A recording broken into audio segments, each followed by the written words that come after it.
Hi, my name is Jim Walkington. I have been training dogs to avoid rattlesnakes for more than 20 years. The one thing I've noticed over my training career is that many dog owners don't pay attention to their dog's behavior. When I say many, probably half the owners never notice when their dog detects the rattlesnakes during training and exhibits the appropriate avoidance behavior. Every dog is different. Even dogs from the same litter will not react the same way.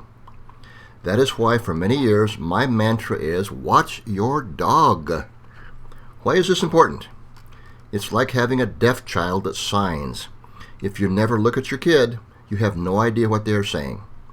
Dogs can't talk, but they can communicate if you watch them. That is the purpose of these videos, to give new or novice dog owners a chance to practice observing dog behavior. These videos are not how to do rattlesnake avoidance training.